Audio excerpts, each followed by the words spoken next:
So by the time this gets posted, our current leader will more than likely have already begun his statements. Depending on how long it takes, he might be done. But as of right now, he's not speaking.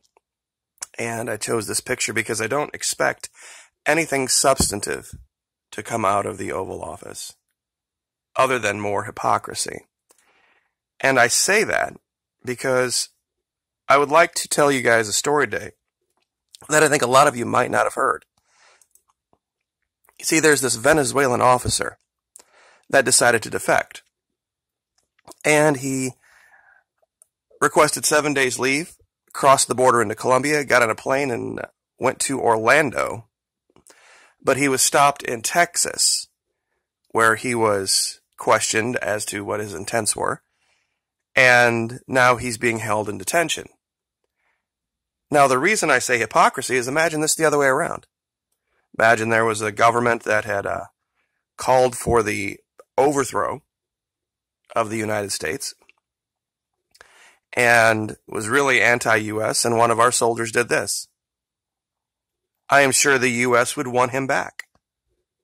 There's nothing inappropriate whatsoever about the Venezuelans wanting their officer back to stand charges of desertion. But of course, the reason this is important and relevant is that it is now being reported that the current leader is going to cut some kind of a deal for this temporary protected status for Venezuelans coming to the U.S. This idea, this fake idea that Venezuela was somehow financially responsible for the caravans, they're just trying to create this scenario that is just ridiculous.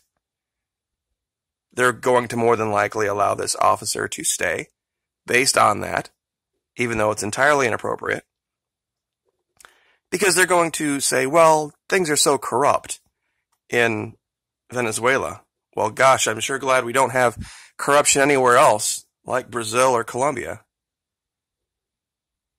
In case you haven't seen this, of course, these are the stories that are going to come out slowly over the next year, showing all of the graft, all of the payoff that allowed the current fascist regime that really does exist in Brazil to take power.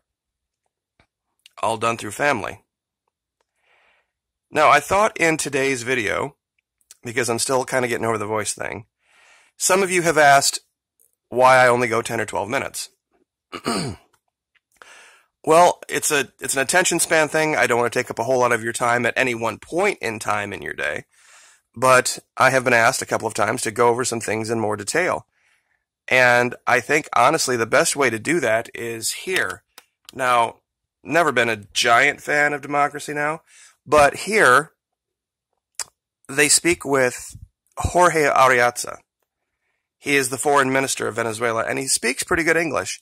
And I'm going to have this sped up to 1.25. It's about a half an hour. So it'll be a little bit less than that, but I'm going to add in some commentary and have him explain some things, or listen to him, I should say, explain some things that I think will clear everything up for you. And when you hear it from him, I think you will paint a completely different picture of what's happened in Venezuela. So without any further ado. Maduro has reached out to the United Nations to help establish a peace dialogue in Venezuela. Venezuela's Foreign Minister Jorge Ariaza met this week with UN Secretary General Antonio Guterres here in New York. On Thursday, I had a chance to interview Foreign Minister Ariaza, who has served as foreign minister for the past 3 years. From 2013 to 16, he served as Venezuela's vice president. I began by asking him if he believes Venezuela is being set up for a coup. Of course, it's evident. And you see, this man who nobody knows in Venezuela, you ask in the streets who is Juan Guaido and nobody knows him, but he's been pushed to say that he is the new president by the U.S. He hasn't said that, but Pompeo says it, Almagro from the OAS says it, and other presidents say that now he's the president. They are trying to push a political conflict in Venezuela. They are calling the armed forces to make pronunciations against President Maduro. That's what they want, a coup d'etat in Venezuela. They want a war in Venezuela, and it's not going to happen. Okay, so real quick, I think that pretty much lays out everything we've said here. That this guy himself, Juan Guaido, hasn't declared himself to be the president of Venezuela. But a lot of people around Bolton, Pence, Pompeo, our government, seem to be a lot more interested in declaring him that, Bolsonaro, than he is. Let's talk more about what you believe is the role of the United States in coalescing opposition to Maduro. They are the bosses of the opposition. They tell them what to do. Nothing that the opposition does is without the permission or authorization of the State Department, at least here in the United States. And they confess this. They say, well, we have to make consultations with the embassy. We have to make consultations with the Department of State. It happens. I mean, they are not free. They are not independent. So, but in spite of all of that, the president is trying to sit again with the opposition, with the democratic opposition, not the extremist opposition that makes violent demonstrations and burns people alive. No? And that is what he's going to insist on the dialogue. But what's happening now, John Bolton tweeting and doing communiques, and Pompeo and everyone saying that Maduro is not the president, that he's illegitimate, that he's a usurper. Come on, that is a coup d'etat again against Venezuela. Well, explain that term, a usurper. Okay, real quick, do you notice that with this random guy named Juan, you see a lot of pictures of him up close? But you don't see him, with thousands and thousands and thousands of people behind him, or in front of him, or any mass rallies on his behalf. This coming 23rd of January is going to be very interesting to see how they stage this. I mean, it looks like a case is being built for an overthrow.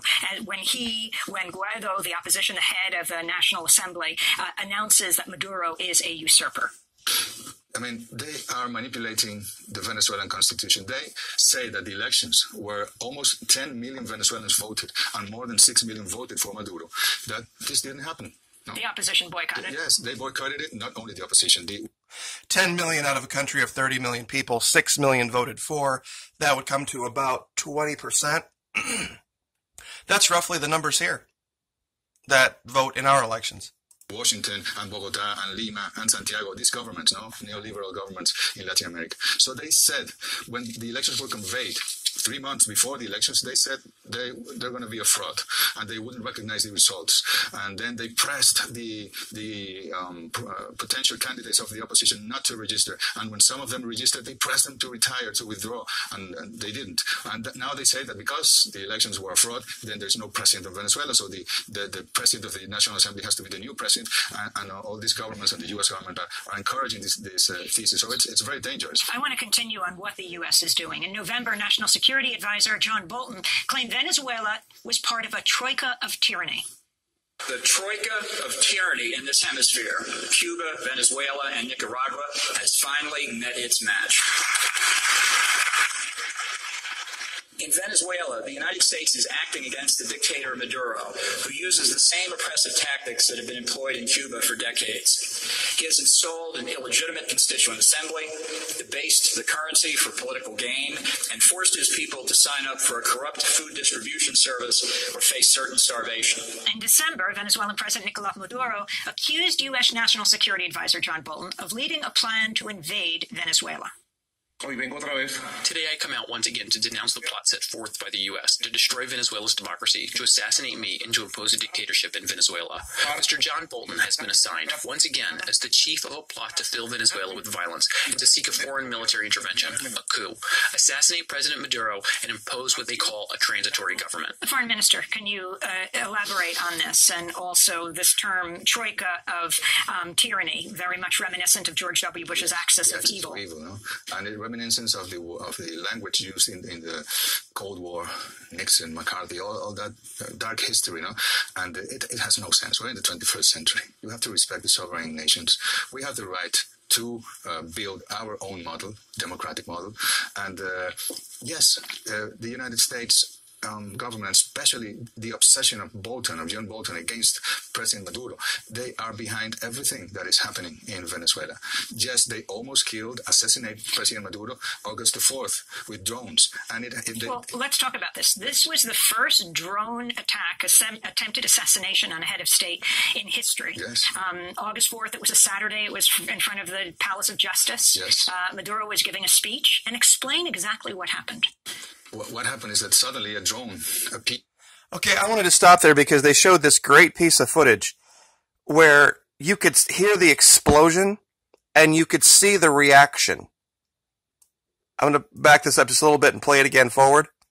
It was a Saturday. It was in front of Watch the closely. House of Justice. Yes. Maduro was giving a speech, and explain exactly what happened. Do you see the shake of the camera? If this was planned, these are some of the best actors ever. What happened is that suddenly a drone appeared, and it exploded. Were you there? I wasn't there. But most of the ministers were there, and the military forces were there, and the other branches of power were there. And it was 2 drones. These people were trained in Colombia. We gave this information to the Colombian government. We gave them the place where they were trained, the people who were involved, the names of the people, of the officials of migration that led them cross to Venezuela with the drones. We gave the U.S. government the information about these people in Miami who met there and also were part of this plot against President Maduro, and nothing happened. Well, before it, in April, at the Latin American Summit in Lima, Peru, Vice President Mike Pence said more must be done to isolate Venezuelan President Nicolas Maduro. We must all stand with our brothers and sisters suffering in Venezuela. Oh, I get it. Okay, brothers and sisters suffering in Venezuela. When was the last time you ever heard this administration refer to anyone south of our border as brothers and sisters? So we're not standing with our brothers and sisters in Honduras, Nicaragua, El Salvador, Mexico. No, our brothers and sisters in Venezuela. Really? Hypocrite much? And I can promise you the United States will not rest. We will not relent until democracy is restored in Venezuela and the Venezuelan people reclaim their birthright of libertad. So that's Vice President Mike Pence. In June, Venezuelan President Nicolas Maduro called U.S. Vice President Mike Pence a viper and vowed to defeat what he called Washington's attempts to force him from power. Every time the poisonous viper of Mike Pence opens his mouth, I feel stronger, clearer of what the road is. The road is ours. It is Venezuelan. It is not the one Mike Pence points out to us. Not 20 poisonous snakes. Not 20 vipers like Mike Pence. Foreign Minister Adiaza explained. What is Mike Pence's particular interest here? You're looking at Pence, Bolton, and Pompeo now, Secretary of State. Pence, he's a religious guy. He's from the extreme right, you know him. And he's obsessed as well with the Venezuelan revolution. And you see, they say that you have to restore democracy in Venezuela. We have a democracy. We have had 25 elections in 20 years. We've had elections for president in 1998, in 2000, 2004, 2006, in 2009, 2012, 2013, 2018. I mean, our people are used to, and not only the... And of all of those elections he just mentioned, the only one the U.S. doesn't recognize is the most recent one. Democracy, because the Constitution says you have to elect these presidents and parliament members and mayors and governors. No, because our society is organized in community councils, consejos comunales, and communes, and you take the decisions. Every single day Venezuelans are exercising democracy. We have democratized the access to education, which was being privatized before the revolution. We have democratized access to housing, which was also exclusive for the rich before the revolution. We have democratized access to health. Let me say something real quick about what he's talking about, democratized access to housing. Back in the 90s, 80% of Venezuela, before Chavez came to power, lived below the poverty line, lived in shantytowns. To go to Venezuela at that time in the 90s and say it was a shithole country would have been accurate for the vast majority of the country. Now, there was this tiny little slice of Venezuela that lived better than most Americans. And that's what they love to show you about how great things were under pro-U.S. rule in the 90s in Venezuela. They didn't show you the shanty towns, but unfortunately there was this huge storm that hit the north coast of Venezuela in, I think it was 99, killed tens of thousands of poor Venezuelans. It was just a thunderstorm because it caused mudslides, and these people had built these shanties into the mountains instead of living out in the country like they used to, so they could be close to the rigs. This is the story of Venezuela they don't tell you. Doctors all over, they used to be Cubans, now they're Venezuelans all over the country. You walk one block and you have the doctor there. So we are really trying to build a root democracy rooted in the people, and that is what they don't like, because that is not what they would like from the countries of Latin America. I want to talk about sanctions and the effect they're having on the Venezuelan economy. You have Henry Kissinger, still an older statesman, consulted by Democrats and Republicans alike. Let's go back half a century, go back decades. He wanted to make the Chilean economy under Allende scream, he said. You have the half-century embargo against Cuba. What does economic pressure, economic sabotage, if you will, look like in Venezuela? In November, the Congressional Research Service published a short overview of current U.S. sanctions in Venezuela and mentions the Trump administration is considering a new wave of sanctions. But the report also states, quote, although stronger economic sanctions could influence the Venezuelan government's behavior, they also could have negative effects and unintended consequences. Analysts are concerned that stronger sanctions could exacerbate Venezuela's difficult humanitarian situation, which has been marked by shortages of food and medicines, increased poverty, and mass migration. Many Venezuelan civil society groups oppose sanctions that could worsen humanitarian conditions. Now, again, this is not the Venezuelan president saying this. This is the U.S. Congressional Research Service. Can you talk about the effect of U.S. sanctions on Venezuela? The Venezuelan people are suffering because of these so-called sanctions, which are coercive, unilateral measures. This is not approved by the United Nations Security Council. It has no legality. These are decisions taken by one government unilaterally to impose a blockade against Venezuela, so it's difficult for us to import food, to import medicine. We cannot use the dollar as a currency to exchange. We have to switch. Only this switching from dollars to euros is more than what we need to invest in importing the vaccines for our children or the treatment for HIV in Venezuela for 2 years. And it's probably, the figure that I can give you is more than $20,000 million that we have lost because of the so-called sanctions in more than a year. So these sanctions are overt. Just real quick, they don't have a Spanish word for billion, a real one. So when he says 20,000 million, he's talking 20 billion. Are there covert sanctions against Venezuela? Of course, because it's not only this that is official.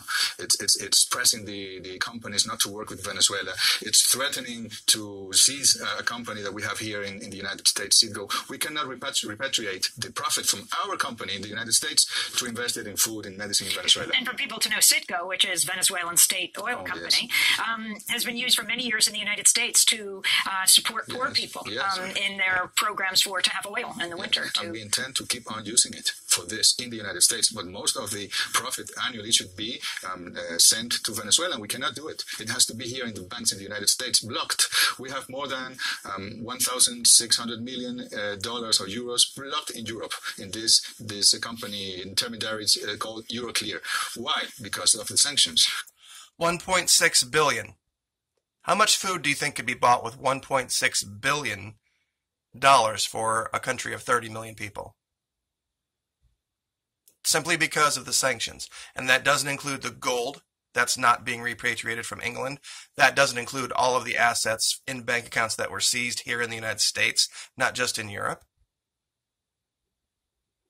This has been engineered by the United States. And this is it basically in building blocks of how they did it.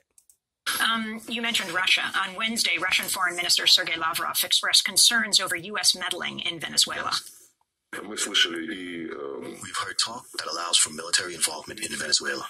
Talk that the United States will now recognize as the president of Venezuela, not Nicolas Maduro, but the representative of the parliament. All this is very alarming, and all this shows is that the approach of undermining governments the United States doesn't like stays on as a priority of their activity in Latin America and in other regions. If you can talk about the significance of Lavrov weighing in. Also, the latest news in December, Russia landing 2 nuclear-capable blackjack bombers in Venezuela as part of a joint training exercise. Russia has been friends of Venezuela for over 16 years. We believe that the world has to have several poles, several centers, not only the United States. The United States cut all the military cooperation with Venezuela 20 years ago, and we have military cooperation with Russia.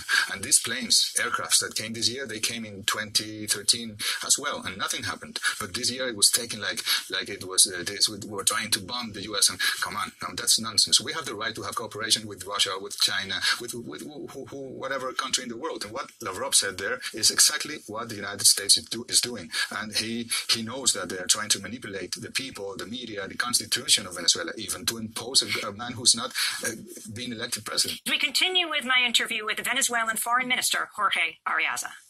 You have massive flight from Venezuela. The UN High Commissioner for Refugees has called the ongoing Venezuelan migration crisis unprecedented in Latin America. The UN estimates about 3 million Venezuelans have left since 2015. Another 2 million are projected to leave this year. About 1 million of them are living in Colombia. 500,000 Peru, Ecuador, Argentina, Chile, Panama, Brazil all have large numbers. Why, Foreign Minister Ariaza, are so many people, so many Venezuelans leaving? Well, first, it's not. You know how many Colombians live in Venezuela? 6 million Colombians live in Venezuela. Over Peruvians and Ecuadorians, over 1 million. Spaniards, Italians, Portuguese, Arabs, over 2 million. So, of course, there is migration at the moment because we are blocked, because it's difficult to find medicine, to find some products of food, and the hyperinflation process with an exchange rate, Amy, that is not set by the national authorities in Venezuela, by the central bank. It's set by web pages in Miami. No? Now pay attention to that. This is a part of the argument that a lot of people miss. Here's what's going on with the hyperinflation. There's the official exchange rate between the US dollar and the bolivar. Then there's these black market exchange rates that are much higher for the dollar. What does that mean? So if you have a choice between taking your bolivars and converting them to dollars at the exchange, or doing it black market, you're going to make out a lot better. Why? Because these fake exchange rates that are published in Miami are what these street black marketeers are using. There's also limits on the legal amount of bolivars that you can convert to dollars. Now, with these exchange rates, these fake exchange rates, showing the dollar getting stronger and stronger and stronger and stronger and stronger against the bolivar, if you have, let's say, $1,000 this week, and it's projected that next week the amount of bolivars that you can get for that $1,000 will be 10 times as much, what are you going to do? You'll pay whatever you can get in bolivars to buy dollars because they're going to multiply. The bolivars won't, the dollars will. So that's what allows for these black market exchangeers to literally rape the country of its currency. People will get a hold of as many bolivars as they can this week and then put them into dollars thinking it's going to be worth 10 times as many bolivars next week. Based on the fake, false, make-believe exchange rates set in Miami and in Alabama as well, and that's another story. The exchange rate the day before Maduro's inauguration was $1, 1,000 bolivars, which is crazy. Well, the day of the inauguration, it duplicated. It was 2,000 bolivars for $1. And that has no economic logic. That is all political. That is warfare. That is using the currency against our own people. So we are worried, of course, because there are Venezuelans. It's not 3 million Venezuelans. It's probably 1 million Venezuelans. And most of the people that have gone to Colombia are Colombians that live in Venezuela and that have gone back to their country. And we are willing them to come back to Venezuela. That's what we want for the Venezuelans and the Colombians that lived in Venezuela to come back to Venezuela. But the economy, inflation over 1,000,000% last year, the highest rate in the world. That's the figure of the IMF. That's not the figure at all. It's probably 10 times less than that. It's a very difficult problem, but this inflation is induced from abroad. It is produced by these web pages and all this warfare, economic warfare against Venezuela. It is not only because we have not taken some measures in Venezuela. Of course it's not. And it makes things very difficult for the Venezuelan people. So food and medicine shortages, do you feel that your government, the Maduro government, takes some responsibility for what's taking place? We're not perfect. as the government here is not perfect at all, and the government in Argentina is not perfect. Of course, we have responsibilities, but most of the problem, the vast majority of the problems in Venezuela are caused by the blockade, are caused by the warfare, economic warfare against Venezuela. And in spite of all of that, we are in a better situation today than we were in 2016. There is more food, there is more medicine, there's more, the employment is under 6%, unemployment is under 6%, and many things. I mean, we have not closed one school, one university, one hospital. We have not expelled the Cuban doctors because we have to protect our people. We have delivered more than 2,500,000 houses to our people in the last 4 years. And that is investment that we have made in spite of the sanctions, in spite of the blockade against Venezuela. So let me ask you about Human Rights Watch and the Venezuelan NGO Foro Penal recently releasing a report accusing Venezuelan intelligence and security forces of detaining and torturing military personnel accused of plotting against the government. The report claims, quote, some detainees were subjected to egregious abuses that amount to torture to force them to provide information about alleged conspiracies. Okay, let's assume that's true for a minute. What do you think would happen in the United States if some Army division or Marine division had a couple of platoons that were organizing to attempt to overthrow Washington, D.C.? What do you think would happen to those people? Are you out of your mind? They'd be in Guantanamo, and we have a president who's on record saying that he would do things 10 times worse than waterboarding. So how is this a problem if you're not a hypocrite? Psychological warfare against Venezuela. Of course, there are detainees that were in plots last year to overthrow President Maduro, but when no one is torturing them. This happened in the last century in Venezuela. We were used to torture. We were used to students being killed in the streets every week. We were used to repression. That stopped with the Bolivarian Revolution. It doesn't happen anymore. But these NGOs are paid also by the USA and by the government of the United States, and they say what they have to say because they are paid. So I want to ask you about other leaders in Latin America. On the one hand, you have Brazil's far-right president now, Jair Bolsonaro, and Argentina's President Mauricio Macri meeting to discuss joint opposition to the Venezuelan government. And then you have the newly elected president of Mexico, AMLO, Andrés Manuel López Obrador, who is not joining with these other countries who are opposing Venezuela. But first talk about the Macri-Bolsonaro alliance and what that means, joining with the U.S. Yes, as I told you, in Latin America, it's like a company, a corporation. Trump is the CEO of a corporation, and these presidents who are businessmen are his directors, and they want to be promoted by President Trump. So they have to follow the orders, and they have been said that they have to isolate Maduro, that they have to not recognize Maduro as government, and they have to do what the United States says so in order to overthrow Maduro, and that's what they're doing. Of course, we're worried about Brazil because this man is far on the right.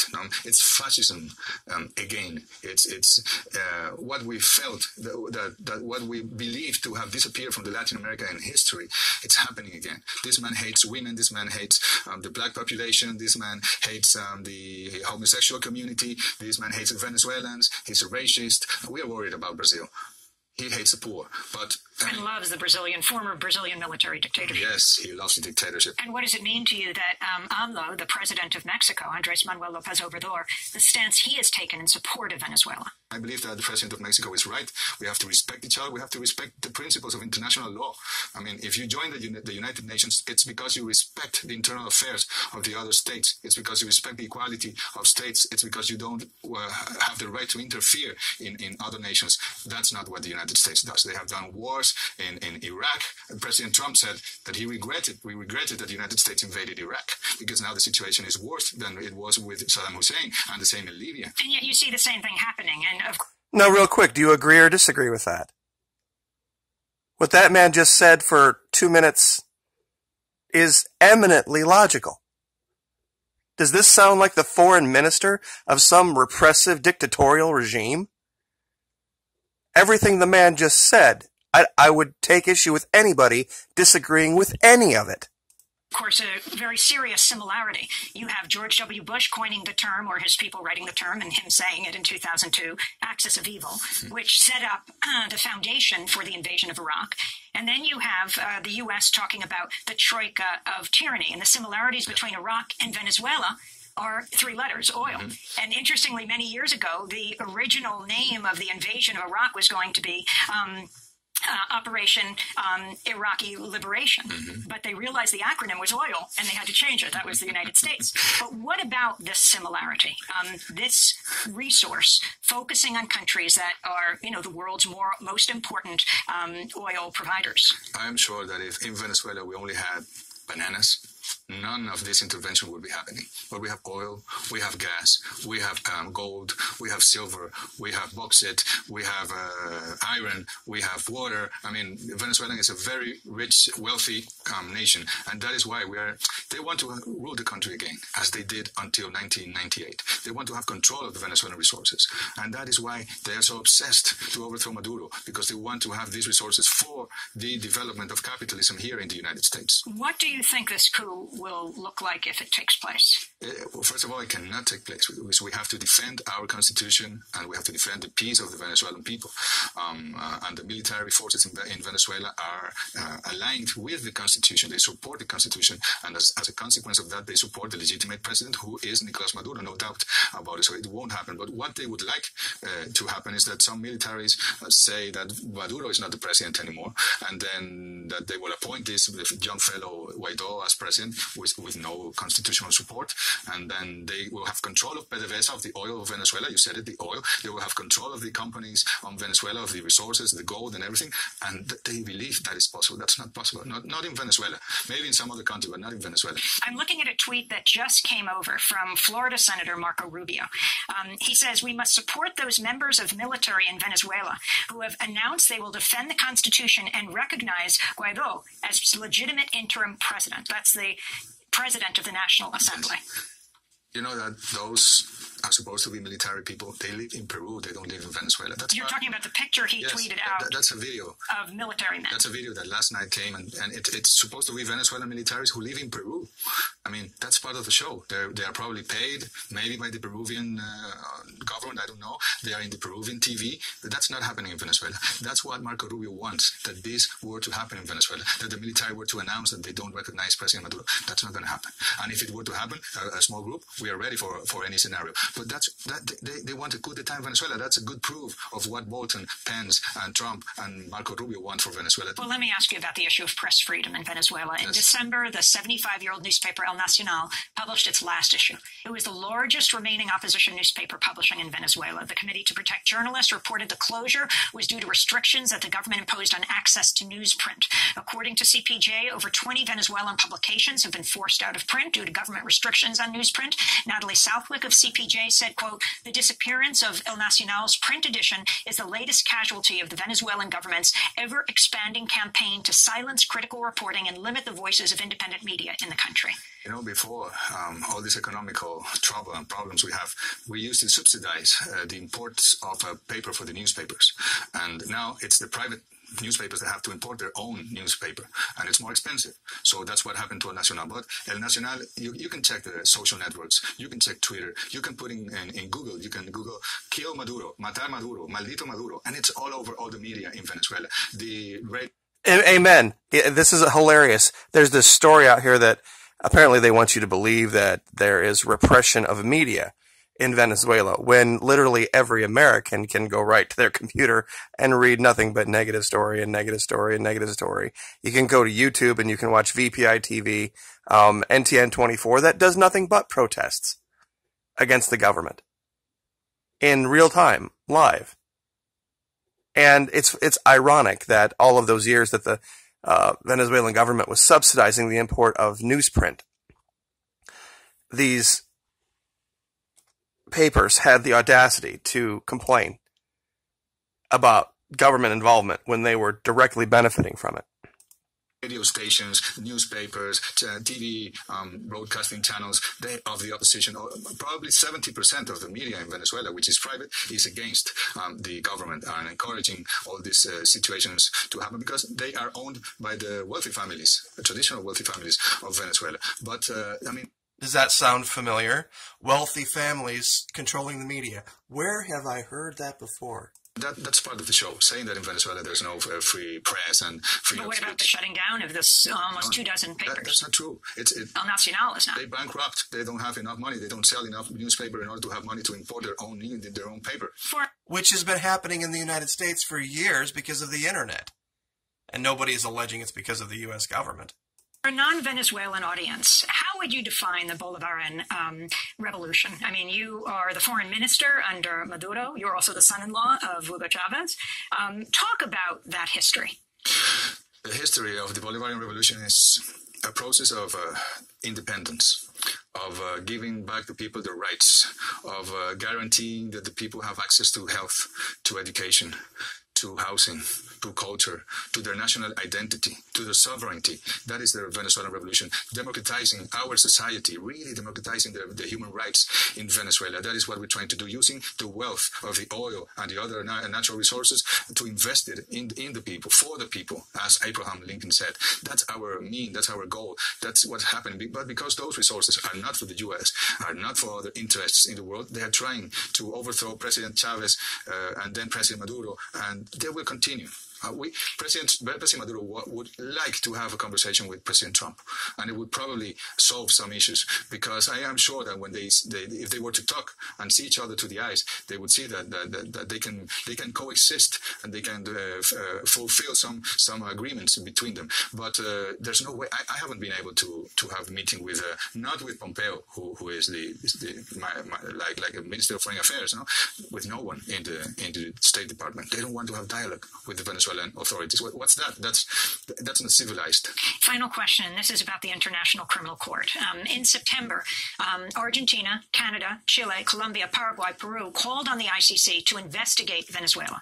Human Rights Watch hailed the move, saying in 2 crackdowns in 2014 and 2017, Venezuelan security forces committed systematic abuses against critics, including torture. Human Rights Watch research shows they detained more than 5,400 people between April and July 2017. Members of the security forces have beaten detainees severely and tortured them with electric shocks, asphyxiation, sexual assault, and other brutal techniques.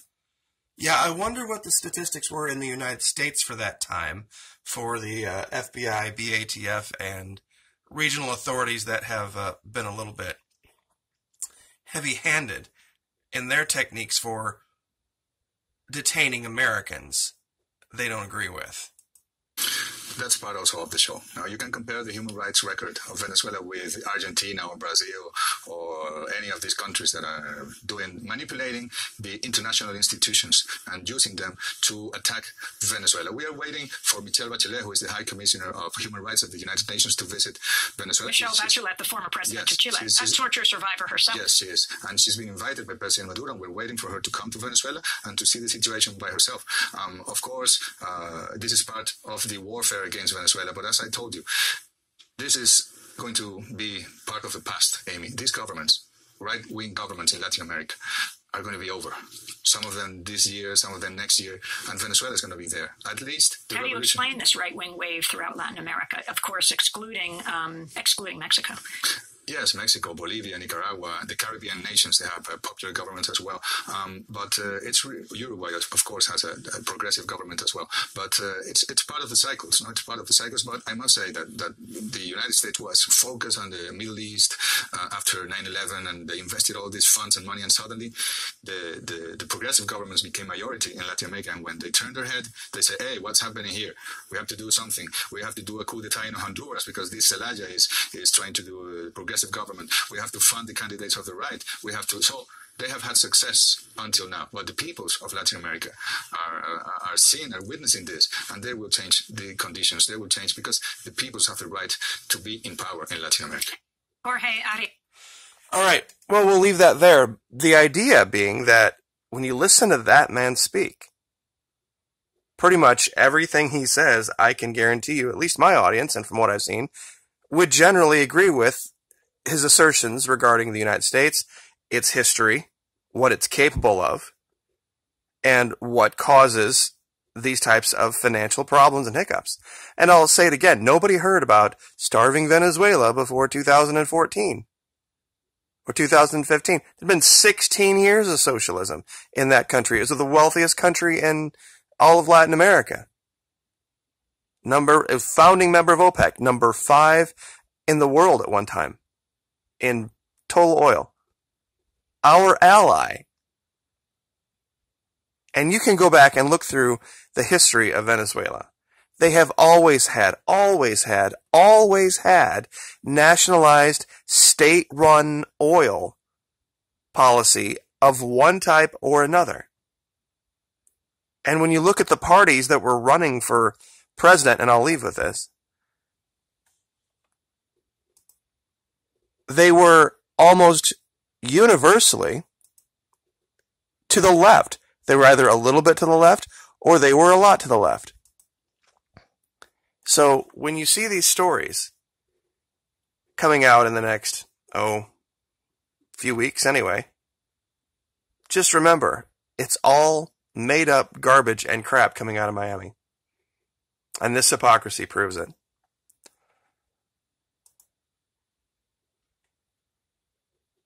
If we were one thing, if we weren't as socialist as we are in this country,